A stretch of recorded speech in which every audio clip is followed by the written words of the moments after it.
부러진 뼈는 못 되돌리잖아요. 골절 그러면 빡 부러진 게 아니야. 이거는 그냥 푹 주저앉은 거지 빡 부러진 게 아니에요. 제일 중요한 게 뭐냐고요? 예방입니다. 예방을 하기 위해서 뭘 쓰면 된다? 반드시 해야 된다.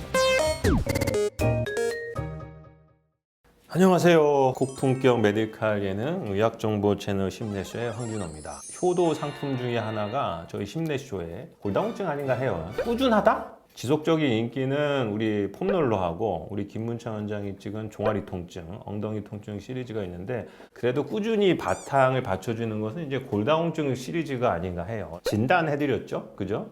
그다음에 이제 치료제를 해드렸습니다. 이제 디카프리오 다들 기억하실 겁니다. 프롤리아, 비타민 D, 칼슘 이렇게 해드렸고, 그다음에 하나가 이제 이베니티까지 해드려서 아마 조금 치료제는 그 정도면은 이제 다 됐지 않았나. 골다공증 하면은 이제 뭐 대표적인 표가 아마 증상이 없는데 환자분들도 이제 왜 치료하냐 이렇게 물어보는 경우도 있거든요. 그거의 대답은 이제 골다공증성 척추 압박 골절 때문에 이제 우리가 골다공증을 치료하시는 겁니다. 오늘 주제는 이 세 가지를 얘기 드릴 거예요.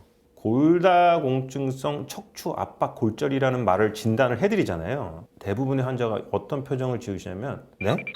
요게 왜 그런지 설명드릴 거고, 두 번째는 골다공증성 척추 압박 골절의 치료, 그 다음에 세 번째가 뭐죠? 예방.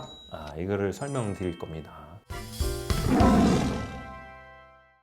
골다공증성 척추 압박 골절이라고 진단을 내리시면은 대부분 골다공증이 있는 60세 이상의 노년층이죠. 여기에 포커스는 뭐냐면 외력이 가해지지 않았다는 겁니다. 골절이 되려면 최소한 뭐 한 1층에서 떨어지거나 뭐 자동차가 들이받거나 해야 되는 외력이 가해져야지 부러지는 거죠. 외력 없이 생긴다는 겁니다.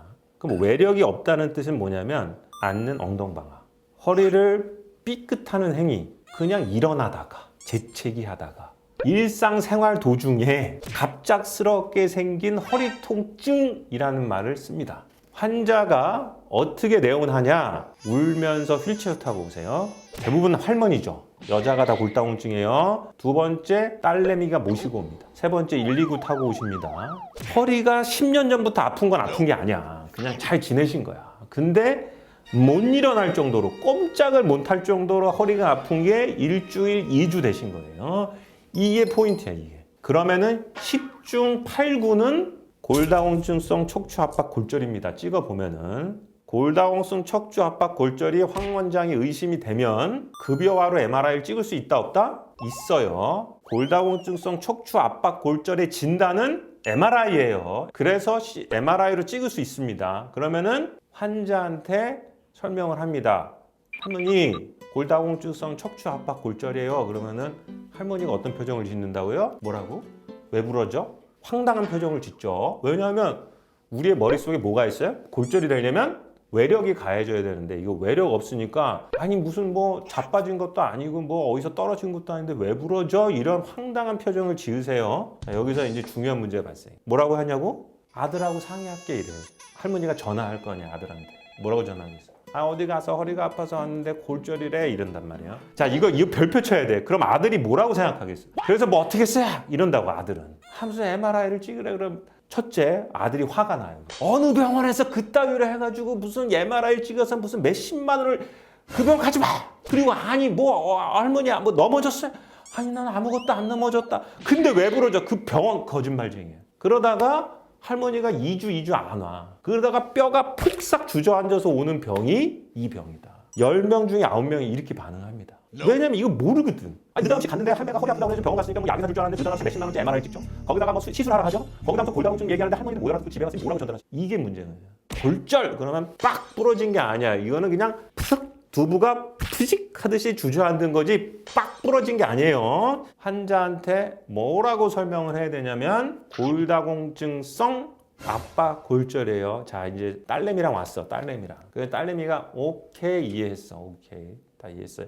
그럼 치료가 어떻게 되느냐? 자, 이게 포인트예요. 자, 나라에서 80세 이상인데 골다공증성 압박 골절이 오면 그거는 뼈가 너무 비어 있어서 그냥 내비두면 대부분 다 주저앉으니 척추 의사 선생들 바로 나라에서 돈을 지불해 줄 테니 척추체 시멘트 성형술을 하라 돼 있어요. 이거는 내 얘기가 아니라 나라에서 해놨어.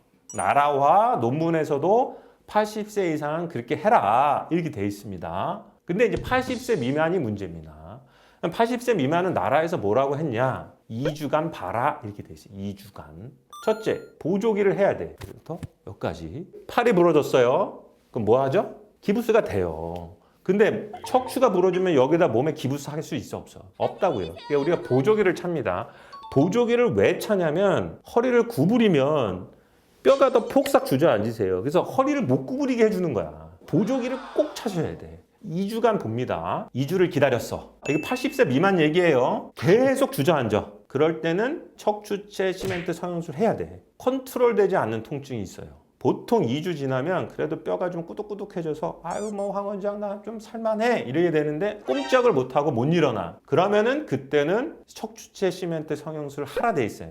뭐라고요? 2주 기다려서. 그래서 거기서 치료가 갈리셔. 그래서 그걸 잘 보고 오셔야 돼. 그리고 보조기 잘 해야 되는 거죠. 우리가 척추체 시멘트 성형술을 하기로 결정을 했으면 첫째는 부분 마취로 하는 겁니다. 이 시술이야, 시술. 수술이 아니란 말이에요. 부분 마취니까 안전하다는 거죠. 그다음에 이제 시멘트를 쓴다고 하니까 환자들이 당황해. 시멘트 하면 뭐야? 이 벽에 바르는 시멘트가 아니고 생체용 의료 골 시멘트죠. 부러진 곳에 비어있는 공간에 충전해 주는 거야. 메꿔줘서 받쳐주는 거죠. 부분 마취를 한 다음에 생체용 시멘트를 부어야 되니까 깔때기 같은 걸 등에 꼽아서 거기다 쭉 붓니다. 뼈가 부러진 것을 채워주는, 정확히 척추체, 부러진 척추에 골 의료용 생체 시멘트를 부어서 압박된 골절을 성형해준다. 이런 뜻의 시술을 받게 되시는 거예요. 그래서 문제는 뭐냐? 한 번 부러진 뼈는 못 되돌리잖아요. 그런데 제일 중요한 게 뭐냐고요? 예방입니다. 예방. 좋은 말을 누가 여기 써놨는데 이 한 번 골절이 되면 도미노 같은 합병증이 생깁니다. 하나가 부러지면 다음에 또 부러져. 그래서 뭐가 제일 중요하다? 예방이 중요하다. 그래서 예방을 하기 위해서 뭘 쓰면 된다? 디카프리오를 반드시 해야 된다는 게 가장 중요한 포인트입니다. 또 예방이 중요한 이유가 있어요. 프롤리아도 하고 디카프리오를 먹었어. 1년이 지났는데 또 부러졌어. 이게 포인트야. 그러면은 그 다음에 쓸 수 있는 약제가 바뀌어요. 프롤리아는 골 흡수 억제제잖아. 더 좋은 약은 뭐예요? 골 형성제잖아. 나라에서 골 형성제를 쓸 수 있는 경우가 뭐라고 그랬어요? 열심히 골다공증 치료했는데 또 부러진 경우에 쓸 수 있다고. 그래서 그 치료를 잘해야 그 다음에 쓸 수 있는 약제가 두 가지죠. 이거를 다 설명한 보호자나 딸이 따라오면은 치료가 잘 된다. 이게 골다공증성 척추 압박 골절의 모든 거예요. 이것만 알면은 해결 안 되는 게 없어요. 골다공증 아마 합병증으로 하나가 더 있을 수 있어요. 왜냐면 고관절 골절이 남았기 때문에 그때 다시 뵙도록 하겠습니다. 이상 심내처의 황준호였습니다. 감사합니다.